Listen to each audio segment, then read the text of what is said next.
నమస్తే. మొన్నటి వరకు నిరుద్యోగులంతా కూడా రోడ్డుకెక్కిండ్లు. కాంగ్రెస్ పార్టీ అధికారంలోకి వచ్చిన తర్వాత జాబ్ క్యాలెండర్ ప్రకటిస్తాం, ఆ క్యాలెండర్ ప్రకారం జాబ్లు ఇస్తామంటూ కాంగ్రెస్ పార్టీ మోసం చేసిందంటూ ఒక పక్కన రోడ్ల మీదకి ఎక్కిన తర్వాత కూడా కాంగ్రెస్ పార్టీ ఒక నిర్ణయం తీసుకుని జాబ్ క్యాలెండర్ ప్రకటించింది. అందుకంటే ముందు గ్రూప్ 2, 3కి సంబంధించిన పోస్టులు వేసింది, డిఎస్సి పోస్టులు వేసింది.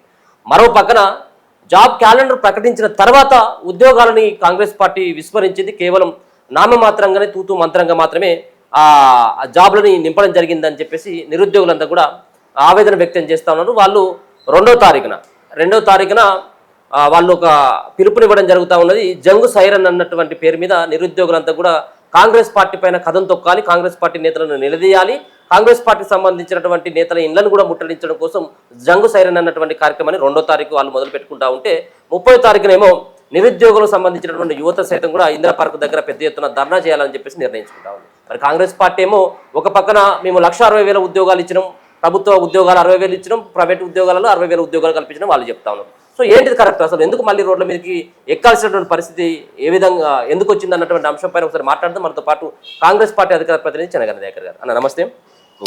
ముఖ్యంగా మొన్నటి వరకు కూడా మీరు అశోక్ నగర్ లో జరుగుతున్నటువంటి ఆ ధర్నాల పట్ల కూడా స్పందించడం జరిగింది. ఒక పక్కన మీరు ఏమో 60,000 ఉద్యోగాలు ఇచ్చిన మేము అని చెప్పేసి ప్రతి సభలో చెప్పుకుంటున్నటువంటి ముఖ్యమంత్రి కావచ్చు, మీ కాంగ్రెస్ పార్టీ నేతలు కావచ్చు, జాబ్ క్యాలెండర్ వచ్చిన తర్వాత, జాబ్ క్యాలెండర్ ప్రకటించిన తర్వాత ఇప్పటి వరకు ఉద్యోగాలని కూడా మీరు నింపలేదని చెప్పేసి వాళ్ళు జంగు సైరానికి వాళ్ళు శ్రీకారం చుడతా ఉన్నారు. సో జంగు సైరానికి సంబంధించిన నిరుద్యోగ ర్యాలీ కావచ్చు, నిరుద్యోగులకు సంబంధించినటువంటి వాళ్ళ ధర్నా పట్ల మీరు ఎట్లా స్పందిస్తారు? ఇప్పుడు తెలంగాణ కాంగ్రెస్ ప్రభుత్వం 17 నెలలు వచ్చిన తర్వాత అసలు మొత్తం కూడా నిరంతరం నిరుద్యోగుల భవిష్యత్తు కోసమే పోరాడింది.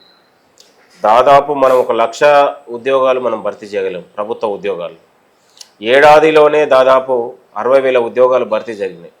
అంటే 10 ఏళ్లలో మోక్షం జరగని గ్రూప్ 1, గ్రూప్ 2, డిఎస్సి, ఇలా నర్సింగ్ కానీ, జేఈ కానీ, లేకపోతే ఏఈ కానీ, సింగరేణి కానీ, లేకపోతే అన్ని ఎస్ఐ, కానిస్టేబుల్ అన్నీ ఈ రకంగా మనము 10 ఏళ్లలో జరగని పరీక్షలకు మనం కాంగ్రెస్ ప్రభుత్వం వచ్చిన తర్వాత ఏడాదిలోనే 60,000 ఉద్యోగాలు భర్తీ ప్రక్రియ జరిగింది. ఇవాళ కొంతమంది అంటారు నిరుద్యోగ ఏంది అన్నాం, జంగు సైరన్ లేదు, మనకు బొంగు సైరన్ లేదు. ఇవాళ ప్రభుత్వమే నిరుద్యోగుల సైరన్గా మోగుతుంది. నిరుద్యోగుల భవిష్యత్తు కోసం సైరన్ అయి మోగుతుంటే ఇవాళ ప్రపంచంలో ఇవాళ జపాన్ పోయినా లేకపోతే దావోస్ పోయినా కూడా నిరుద్యోగ భవిష్యత్తు కోసమేగా రాష్ట్ర ముఖ్యమంత్రి గారు పోయింది. ఎవరి కోసం పోయిండు? కాబట్టి ఇది తెలంగాణ నిరుద్యోగ నిర్మూలన దిశగా కాంగ్రెస్ ప్రభుత్వం ఆలోచన చేస్తూ ఉంది. గౌరవ ముఖ్యమంత్రి గారు లేచినా పడకుండా నిరుద్యోగుల భవిష్యత్తు గురించి ఆలోచిస్తూ ఉన్నారు. 1,00,000 మంది ఉద్యోగాలు పొందినటువంటి ప్రభుత్వ నిరుద్యోగులందరూ కూడా ముఖ్యమంత్రి గారి డీపీ పెట్టుకుంటున్నారు. ముఖ్యమంత్రి గారి తెలంగాణ రైజింగ్ అని డీపీ పెట్టుకొని వాళ్ళు సంతోషపడుతుంటే కొంతమంది చదువురాని పిడికెడి మంది, ఒక 4-5 చదువురాని దద్దమ్మలు ఒకవైపు నిరుద్యోగులలో వాళ్ళు ఎంగిలి పైసలు వేరుకుని తినే అశోక్ లాంటోడు, ఇంకో కొంతమంది ఒక 4-5 జమై ఇవాళ కొంతమంది ప్రతిపక్షాల దగ్గర చీకట్లో చేయలేపి వాళ్ళు ఇచ్చే పైసల దగ్గర మోకరిల్లి అప్పుడప్పుడు వాళ్ళ యొక్క ఉనికి కోసం నిరుద్యోగుల పేరు మీద మేము ఉద్యోగాల కోసం పోరాడుతున్నామని, లేకపోతే నోటిఫికేషన్ల కోసం మాట్లాడుతున్నామని చెప్పుకునే ఈ మూర్ఖులకు అసలు స్థానమే లేదు. తెలంగాణలో అసలు నిరుద్యోగ పోరాటాలు ఉండవు, నిరుద్యోగుల ధర్నాలు ఉండవు, నిరుద్యోగుల ఆత్మహత్యలు లేని తెలంగాణను మనం నిర్మించబోతున్నాం. ఆల్రెడీ 17 నెలల్లోనే ప్రపంచంలో ఏ రాష్ట్రంలో ఏ దేశంలో లేని విధంగా దాదాపు ఇన్ని 1,00,000 ఉద్యోగాల భర్తీ ప్రక్రియ జరిగింది. ఏడాదిలో 12 నెలల్లోనే 60,000 ఉద్యోగాల భర్తీ ప్రక్రియ జరిగింది. 563 పోస్టులకు భారతదేశంలో యూపీఎస్సి తరహాలో ఇవాళ 563 పోస్టులు అంటే ఇవాళ గ్రూప్ 1 అధికారులు తెలంగాణలో రేపు నియామకం కాబోతుంటే ఈ ఓర్వలేని కొంతమంది మూర్ఖులు ఇవాళ తప్పు తడకలతోని కోర్టులకు కూడా అబద్ధాలు వేస్తే కోర్టులు కూడా మొట్టికాయలు వేసి కోర్టు కూడా తప్పైందని క్షమించండి వచ్చినటువంటి సందర్భం ఉంది. కొంతమంది కనీసం ప్రిలిమ్లో క్వాలిఫై కాని బ్యాచ్ కూడా కేటీఆర్ గారి దగ్గర డబ్బులు తీసుకొని ఇవాళ సుప్రీంకోర్టు దగ్గర పోతే సుప్రీంకోర్టులో కూడా మీరు గ్రూప్ 1 రద్దు చేయాలంటే కనీసం మీరు ప్రిలిమ్స్ క్వాలిఫై కాని వాళ్ళని అక్కడ కూడా కోర్టు చెంపలకురికి చెంప చెల్లుమనేలా తీర్పిస్తే మళ్ళీ మూసుకొని రావాల్సి వచ్చింది. కాబట్టి కాంగ్రెస్ ప్రభుత్వం, గౌరవ ముఖ్యమంత్రి గారు రేవంత్ రెడ్డి గారు నిరంతరం నిరుద్యోగులకు ఉద్యోగాలు ఇచ్చే పనిలో ఉన్నారు. ప్రతి ఖాళీలను భర్తీ చేసే దశలో ఉంది. మనం 30 ఏళ్లుగా జాబ్ క్యాలెండర్ మోక్షం లేని విధంగా ఇవాళ తెలంగాణలో అసెంబ్లీ సాక్షిగా జాబ్ క్యాలెండర్ అయింది. ఇంకోటి మాట్లాడతాడు, జాబ్ క్యాలెండర్ అయితే విధి విధానాల పరీక్ష. అరే పిచ్చోళ్ళారా, మీరు కొంతమంది మీకు అర్థం కావట్లేదు. జాబ్ క్యాలెండర్ అసెంబ్లీలో అనౌన్స్ అయింది. ఇవాళ విధి విధానాలు మొత్తం కూడా తెలంగాణ పబ్లిక్ సర్వీస్ ఉంటుంది. ఒక రాజ్యాంగ బాడీ ఉంది, దానికి అక్కడ ఒక చైర్మన్ ఉన్నారు. దాంట్లో కూడా ఒక నిజాయితీ నిబద్ధత గల ఉన్నటువంటి వాలంటరీ సర్వీస్ని మనం ఆయన తీసుకొని ఇవాళ గౌరవ ముఖ్యమంత్రి గారు ఒక నిబద్ధత గల ఆఫీసర్ని పెట్టాలని బూర్రా వెంకటేశం గారిని అక్కడ పెట్టడం జరిగింది. ఆయన కూడా గతంలో సివిల్స్లో 3rd ర్యాంక్ వచ్చినటువంటి వ్యక్తి. ఒక నిరుపేద కుటుంబం నుంచి వచ్చి ఇవాళ యూపీఐ తెలంగాణ పబ్లిక్ సర్వీస్ చైర్మన్గా ఇవాళ గ్రూప్ 1 మెయిన్స్ నిర్వహించడంలో కూడా చాలా అత్యంత కీలకంగా వ్యవహరించినటువంటి వ్యక్తులు. అంటే ఇలాంటి వాళ్ళని పెట్టి గతంలో 10 ఏళ్లలో కనీసం గ్రూప్ 1 2 సార్లు నిర్వహించడంలో విఫలమైనందుకు ఇవాళ ఇలాంటి ప్రభుత్వం అత్యంత పారదర్శకంగా నిర్వహించి 563 మంది ఇవాళ గ్రూప్ 1 అధికారులు రేపు భవిష్యత్తులో తెలంగాణ చేసింది అది కాదనట్లేదు. కానీ ఇప్పుడు మీరు జాబ్ క్యాలెండర్ ప్రకటించిన తర్వాత మీరు మొన్న ఏప్రిల్లో జరగాల్సినటువంటి పరీక్షలు ఎక్కడైపోయినాయి, ఆ ఉద్యోగాలు ఎక్కడైపోయినాయి? జాబ్ క్యాలెండర్ లో మీరు ఇస్తానన్నటువంటి ఉద్యోగాలు ఆ డేట్ అనౌన్స్మెంట్ చేసిన తర్వాత ఎందుకు సార్ అయినటువంటి టైంకు మీరు ఉద్యోగాలు ఇవ్వట్లేదని నిరుద్యోగుల యొక్క వాదన. మొన్న కోట్లలో ఉన్నటువంటి ఎస్సీ వర్గీకరణ కావచ్చు, మొన్ననే ఆమోదం తెలిపి దాని విధి విధానాలు ప్రక్రియ జరిగినాయి. ఇవాళ ఆగస్టు తర్వాత కూడా దాని విధి విధానాలు ప్రభుత్వం ఆలోచన చేస్తుంది. తెలంగాణలో ప్రతి ఖాళీలను భర్తీ చేయాలనే ఆలోచనతో మనం ఆలోచన చేసినాం. ఒకవైపు కోర్టులో కూడా గ్రూప్ 1 ఉన్నటువంటి దానిపైన కూడా కేసులు వేసి రకరకాల ఇబ్బందులు పెట్టే ప్రయత్నం ఒకవైపు జరుగుతూ ఉంది. అంటే తెలంగాణలో నిరుద్యోగుల్ని రోడ్లో ఎక్కించే ప్రయత్నంలో నిరుద్యోగుల ధర్నాలు ఆందోళనల్ని ప్రతిపక్షాలు కోరుకుంటున్నాయి. కానీ ప్రభుత్వం ఏం కోరుకుంటుంది?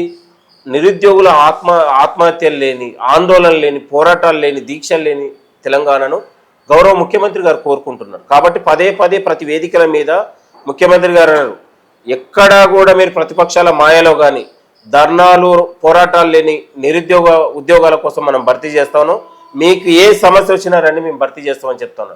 కొంతమంది ఈ అశోక్ లాంటి వాళ్ళు ఏంది, పరీక్షల నోటిఫికేషన్లు వస్తే నాకు పైసలు వస్తాయి కాబట్టి నోటిఫికేషన్ల కోసం ఎదురు చూస్తే గోతికాడి నక్కలు వీళ్ళు.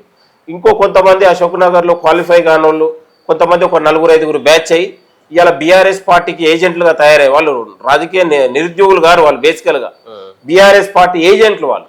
సో ఈ మాట అన్నారు కాబట్టి ఒక వ్యక్తి సంబంధించిన ప్రస్తావన తీసుకురావాలి.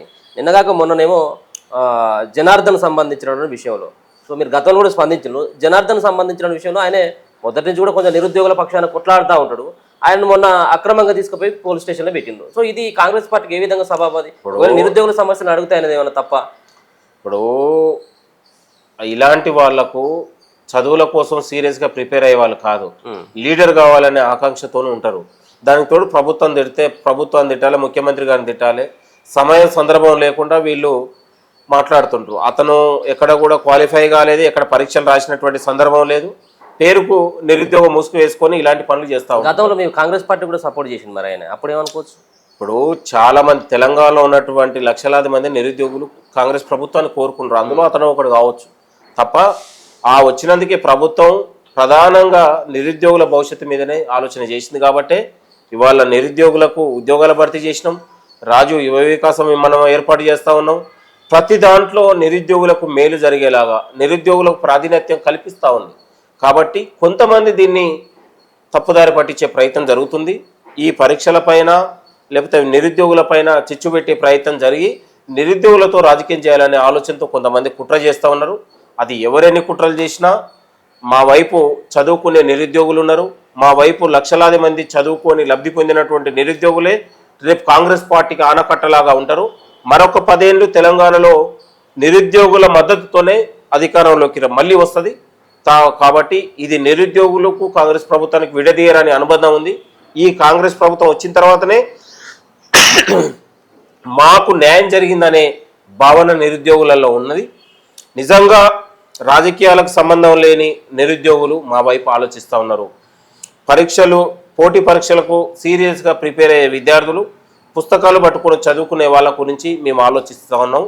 కొంతమంది 5గురో 10 మందో 4గురో ఈ నిరుద్యోగుల పేరు మీద రాజకీయాలు చేసే వాళ్ళని, క్వాలిఫై కాకుండా పోరాడే వాళ్ళను, క్వాలిఫై కాకుండా పిటిషన్లు వేసే వాళ్ళని, లేదా ప్రతిపక్షాల దగ్గర పైసలు తీసుకొని ఒక నటించే వాళ్ళ దగ్గర, లేకపోతే కోచింగ్ సెంటర్ ఉద్యోగ నోటిఫికేషన్లు వస్తే మాకు పైసలు వస్తాయి, మాకు కోచింగ్ సెంటర్లకు డబ్బులు వస్తాయని మాట్లాడే వాళ్ళ గురించి మేము ఎప్పుడు మాట్లాడడం.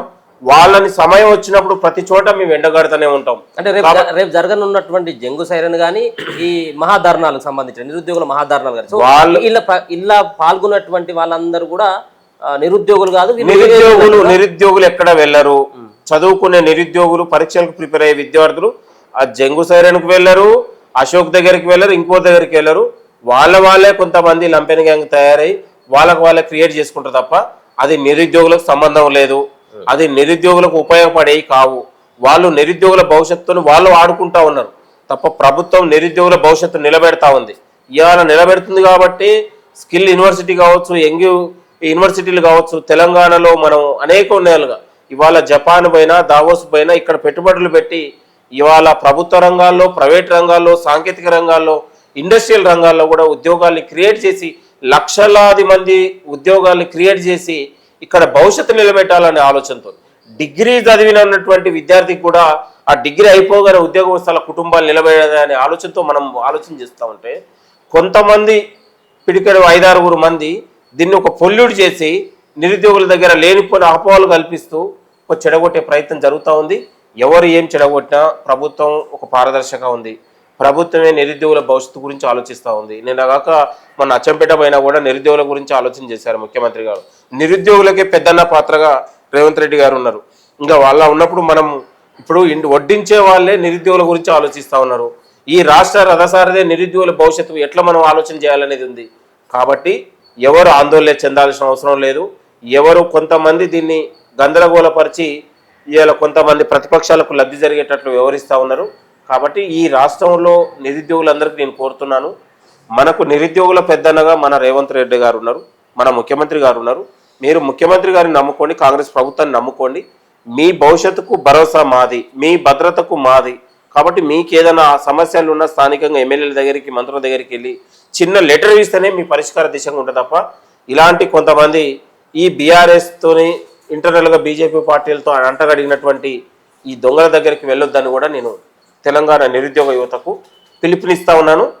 భవిష్యత్ అంతా నిరుద్యోగుల భవిష్యతే. తెలంగాణ అంతా లక్షలాది ఉద్యోగాల భర్తీ ప్రక్రియనే జరుగుతుంది. నిరుద్యోగ నిర్మూలన ధ్యేయంగానే ఈ ప్రభుత్వం పనిచేస్తుంది. Right, okay.